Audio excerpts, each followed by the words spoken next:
The heavy oak doors opened with ease. After all these years, should they not be sealed shut by rust and wear? You enter. A great hall stretches out before you and your companions, grand and majestic despite the moonlight and dusky darkness. Unexpectedly, the mansion is in good shape. Dust covers the floors, covered furniture lines a wall, but it feels almost like it was abandoned yesterday. Expensive art covers the walls, preserved memories of those who walked these halls over the centuries. As if by fate you all came here, but with reasons all of your own. Finding your way was a challenge, but some rumours seem to be true. Suddenly the heavy oak doors creak and shut behind you. Your companion grabs the handle. It refuses to budge. As if a well-practiced orchestra, the old doors stir and close one by one. Luckily, you came prepared. Candles are lit. The warm light creates dancing shadows all across the hall, the theatre to accompany the silent music of candlelight. Someone is here. You can sense something moving. A presence. Hi everyone, I'm Tom and today I'm going to be showing you The Presence, which is a spooky haunted house kind of game. There is an ectoplasmic presence inside this mansion, and we have come to reveal its secrets. One person is playing as the presence, who knows the objective of the game. Everyone else plays as an investigator. The investigators are all working together to try and reveal these secrets, and at the same time try and work out if they can trust the ghostly presence roaming the dusty halls of the mansion. I have a prototype here to show you because this is on Kickstarter right now. I'll put a link in the corner of the screen and in the description, which will take you to the campaign page showing you the final stuff, what the game will have. I have, say, a prototype with a couple of sample scenarios inside it. I've set up the simpler scenario 0 here, but more things do get added in scenario 1 as well. So common to the scenarios are script cards. It will tell you in your scenario which ones you are playing with. And so just in this simple scenario, we have two. We have good ghost, bad ghost. The ghost player, which for our purposes is little ghost Marty here, shuffles these up and picks one at the start of the game. And that's their alignment. The investigators do not know the ghost's intentions, but they know the possibilities. So for our purposes, it's just one good, one bad. In other scenarios, like in scenario 1 in the prototype, it's two good, two bad that have got different win conditions for the presence, different things that happen when these things are revealed. We have a hope track here that has a time counter tracking the number of rounds, a hope marker and a despair marker. Now, if the ghost is good, it's a regretful, longing soul in this particular scenario. You win together with the visitors if all the secrets are revealed. As time goes on, if the marker catches up with the hope marker, which can go up and down based on various effects, if the time marker reaches the hope marker, this would be revealed if it's the ghost's script card. If our hope has run low, if time has worn down our hope, then at that point all players lose at the end of the round. So we've still got a round to try and salvage this and reveal all of these secrets. But running out of hope is a dangerous thing. Should the ghost be evil, on the other hand, it would be a vengeful ghost consumed by restless rage. There is a despair marker as well, which can also move up or down, but when the time marker catches up with it, it will be removed and revealed, just like the hope marker. And for this scenario, it's simple. You win when the despair marker is removed and this card is revealed. If revealed, you win immediately. So we know the possibilities for the presence. We don't know what the presence has actually ended up with. This is important as well because there is limited communication in this game, particularly between the spirit and the visitors. So the spirit is always silenced unless an effect says otherwise. Like some effect might say the spirit is allowed to say one word, to whisper a word to a visitor. You basically can't talk about things in the game. You can't talk about hidden information, strategies, give the visitors advice. You are a spirit with a tenuous link to this realm. You want to try and boost that influence so you can try and have an effect, whether it's to help the visitors or hinder them. Now, you don't have to do this for your very first games as you're learning it, but the normal rules of the game say that when visitors are alone, so you're alone if you're the only person in your room, you are silenced. So you can't talk to people about the game unless they are in your room with you or within hearing range. Now, hearing range in the presence is within one room.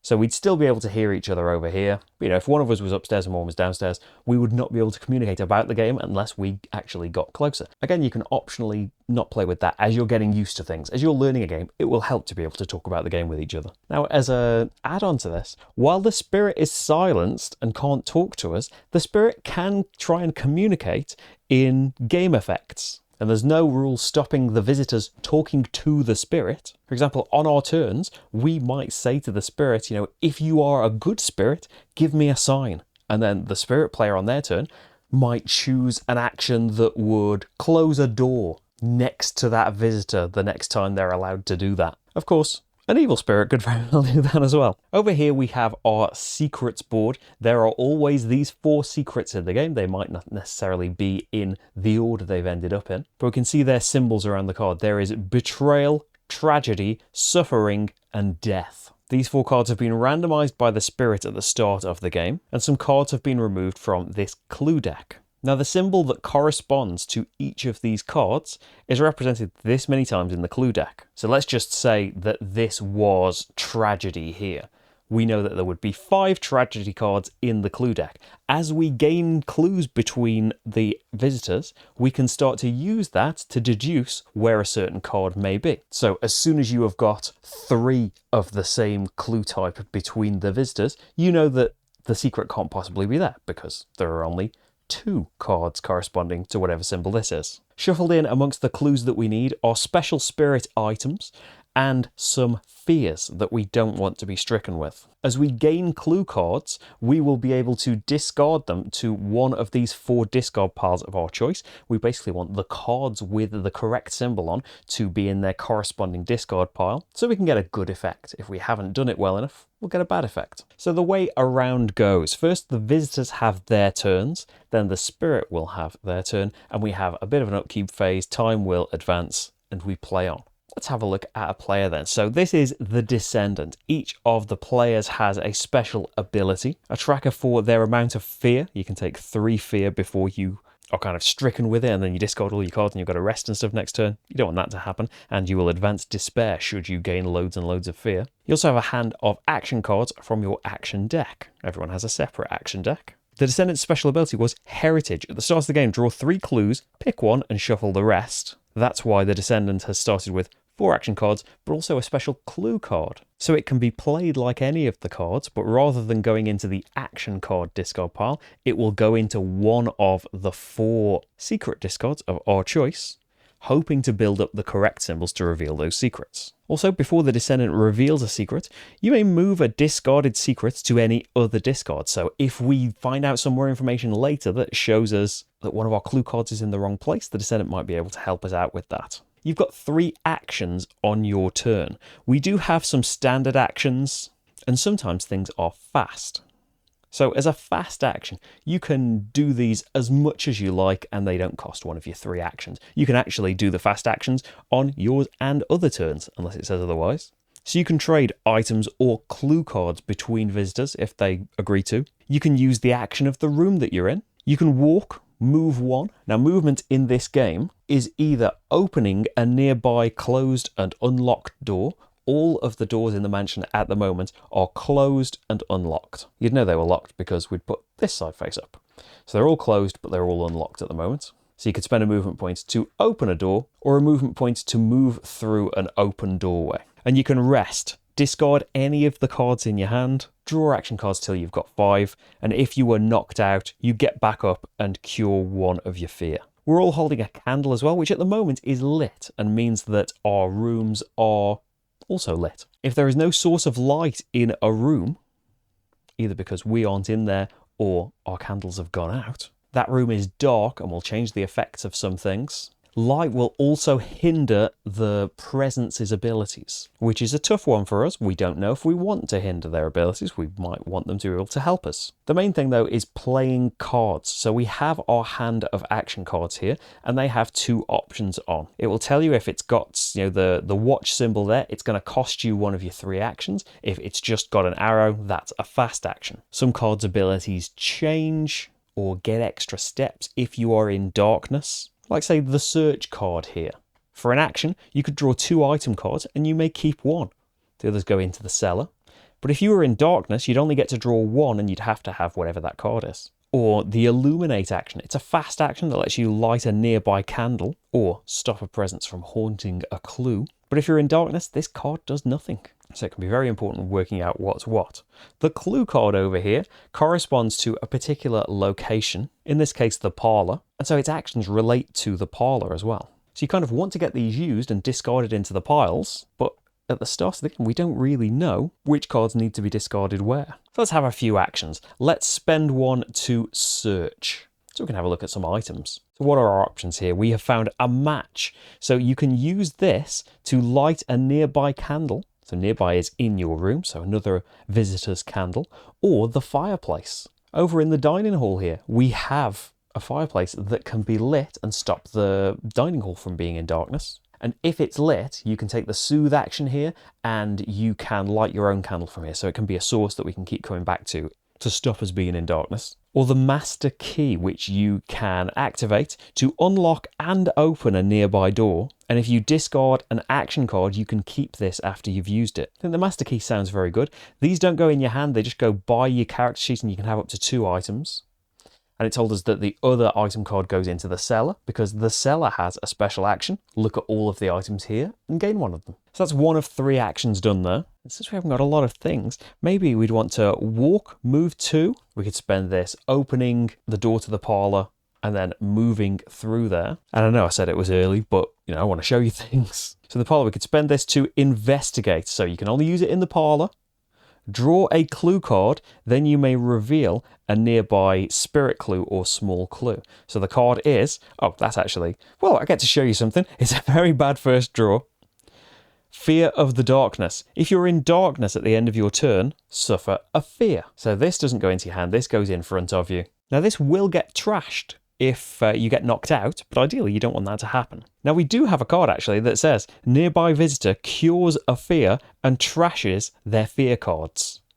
But unfortunately, you are not nearby yourself. For now, we have our candle lit. Let's hope that doesn't change. So we drew a clue card. Unfortunately, we didn't find a clue. Then you may reveal a nearby spirit clue or small clue. Now at the start of the game, the presence got to put out presence dice equals the number of players and a spirit clue by each of them. And then there's a small clue in every other room. So I think we will reveal it, and it happens to be darkness. Spirit smothers a nearby candle. Wish we'd took the match now. So you do get a clue card for that. But nearby is the room that we are in, which means the candle is snuffed out. We do get a clue card now, which might help things. It's a library card. That's gone, and we have to discard this to one of the discard piles. We have no information whatsoever at this stage in the game, so I think we'll just discard it to that one there. And then if you're in darkness at the end of your turn, which we are, suffer a fear. We don't get any more cards. You have to discard down to 5 cards at the end of your turn. You've got to rest to get more cards back, but there is an action here in the parlour. You can relax here, perform a rest action, and draw 1 additional action card. Usually you can discard any you like and draw back up to 5. That lets you draw an extra one. Now looking over at our presence here, veiled in moonlight, again defined by the scenario that we're in. When a visitor suffers fear, the presence may increase one of their presence dice. This helps them in playing cards. Or instead they could draw a card. The presence is going to draw another card. We'll have a look at those later. Let's see another investigator. The detective here is focused. When using a clue card to investigate, like the descendant just did, you may also draw an action card. Anytime you may discard an action card to look at all clues nearby. Now here is a key action. Invoke. Choose a discarded clue with the title of your room. So the detective could move into the parlour and activate this now. It'd be a terrible idea. Reveal the secret above it and resolve the matching effect. Now we don't know what this is yet, but all of the cards have effects on them. If we have none of the right clue card underneath, we are going to lose hope, or despair is going to spread and get closer to the time track and get closer to being revealed. If there's 1 there, nothing happens. If there's 2 or more of the right thing there, we instead get to gain something and make it, and give us a bit more breathing room before it happens. So even if the ghost is good, we want to maintain hope until we have found all of the secrets. We can make some contact here. Requires nearby presence dice. You've got to be in this room. The spirit may reduce it by 1 to say a word or add a small clue nearby. I haven't got the presence dice to use that yet. They gain it on their turn. So I think we will use this as an action to move 2. So move into the parlour, 1 to open this door. That's movement of 2 done. And then what about a fast action? light a nearby candle, or move a die off a clue. The presents can haunt these spirit clues so that if they're revealed, they get to do extra things, but that hasn't happened yet. So not only that, we're lighting a nearby candle, so the descendants' candle is lit again and they don't have to worry straight away about their fear of darkness. So that was just a fast action, but it has to be discarded. What about a search action? Let's have a look at 2 more items. The magnifier, look at a nearby clue. You may reveal it if you don't keep the item. Or holy water, if there are presents dice nearby, spirit must discard a card and may not play cards nearby until the end of the round, but reduce hope if able. So it can stop the ghost messing with us. I think a magnifying glass. Haven't got as much room to store the cards over here. The other one goes in the cellar. I think we'll rest. We don't want to invoke this early. We'll probably regret not having that. I'm just going to discard everything and draw up to 6 cards. We will have to discard down, but we'll have a bit of choice. Because maybe we can get a card that next turn will be able to cure the Descendant's fear. And that's some investigator stuff. Let's have a look at a spirit turn. Now, with more advanced rules, they can manifest in the mansion. They can bond with visitors and whisper a word only to them. So each of the presence' dice can move once. And it might make a difference to where they can play spirit cards. If you want to move your presence die into a lit room, you have to decrease it by 1. So at the moment, that would be a terrible idea. They don't worry about walls and doors and stuff. You're ghostly. So we could move them around to where we actually want to play them, because to play a spirit card, it's got a die amount on it. Your presence die has to be at least that number, and it's also got an amount it will go down by. So if it's already on 1 and it goes down by 1, that presence die is gone. So I want to move that one there. You can also, instead of moving a die, haunt one of the clues. I mentioned this on the investigator's turn. If the investigators want to investigate a haunted spirit clue, when they do, the spirit gets to play one of their cards in the visitor turn. We'll discard a couple over here to bring this die up to 3. And we could, as an example, play one down here. So this requires a 1 to be played. It's going to make the die go down by 1, so it's going to make the die go back to the spirit board. Might not be the best thing to do.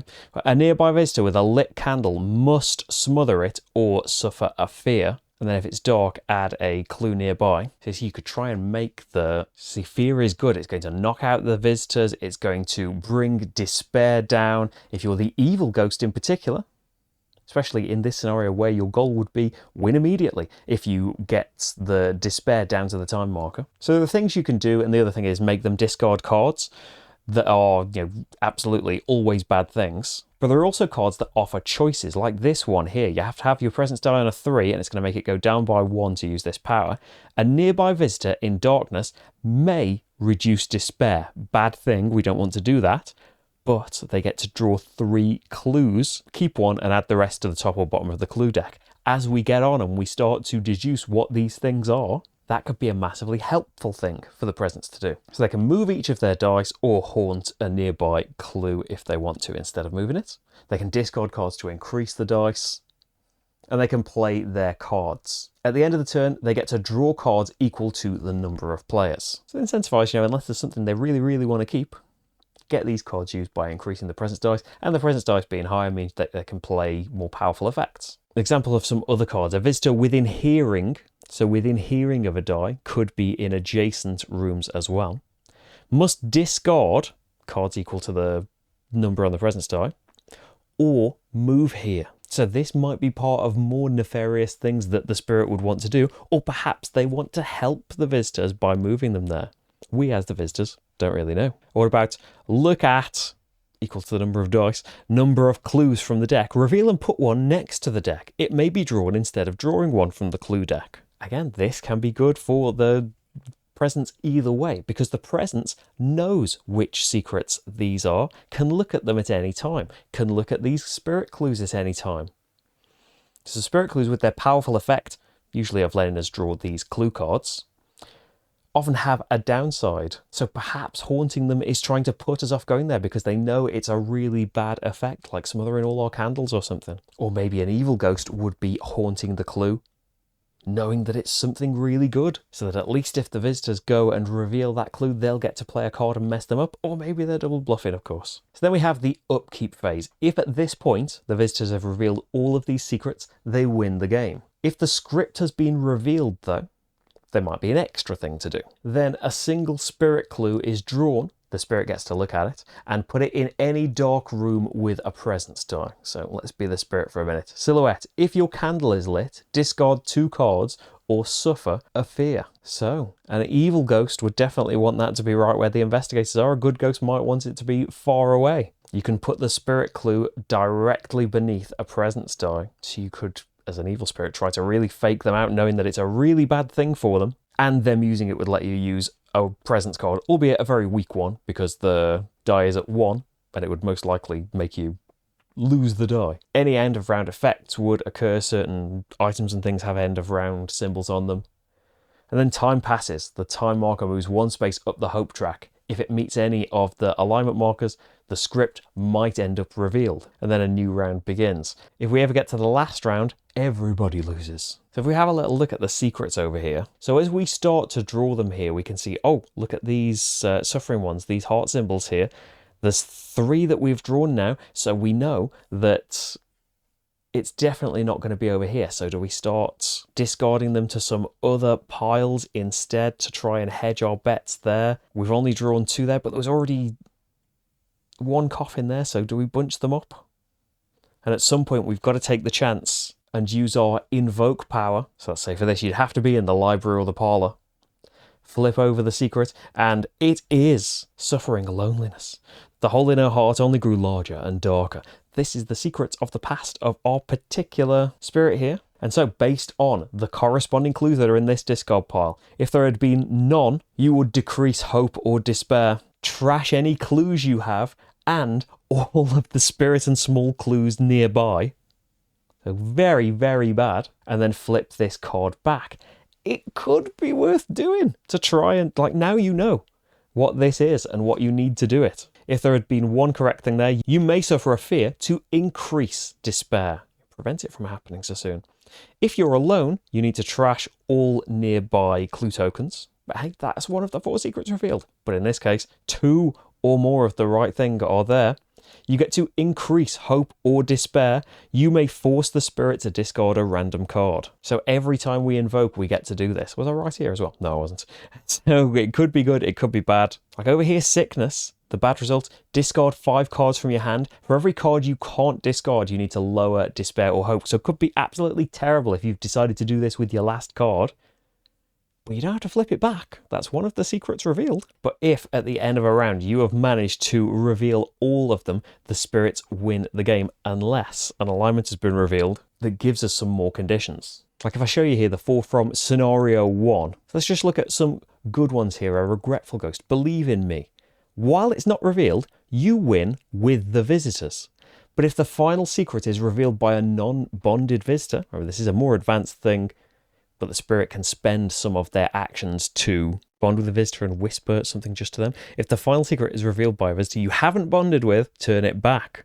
So without being able to communicate with the visitors, you would have to bond the person that you think is going to be revealing that final clue. So a good, collaborative, cooperative thing still, but if hope is gone and this card ends up revealed, even though it's the good ghost thing, the presence wins if a bonded visitor perishes. You perish if you need to lower despair and you can't because the token has already been revealed and removed. Visitors cannot win if a bonded visitor has fear. Or a bad one, say, leave me be. You cannot win until this is revealed. When it's revealed, visitors near spirit clues suffer a fear. If revealed, the presence wins if 2 visitors perish. The visitors cannot win if 2 or more spirit clues exist on the board. And remember, revealing them does bad things to us. So more things unlock, more complex script cards, spirit cards, more actions that the spirit can do, more complex things that can happen in the house. Like a secret chamber, one of the rooms is designated as a place that we can't actually get to until we found the hidden entrance. The spirit can customize their spirit deck rather than just getting dealt a certain number of cards after knowing the script cards that we use. But before the spirit knows which one they've ended up with, they can make a custom deck of 12 spirit cards. In this scenario 0, they've just got 12 more basic ones. And that's all just based on my prototype here that just has a kind of training scenario and then one main scenario. The game's going to have more interlinking evolving things. You can find out more on the crowdfunding page because you can make it happen. You can get a copy and make copies exist in the first place over there. I hope you've enjoyed this and it's given you some knowledge into what the presence is all about. I wish you luck as visitors on your travels through the mansion. Hopefully you can find all of the secrets out. There's hundreds more videos from me if you'd like to see some more. You can subscribe to the channel and stuff as well if you would like to. Thank you very much for watching though, and I will see you for the next game. Bye everyone.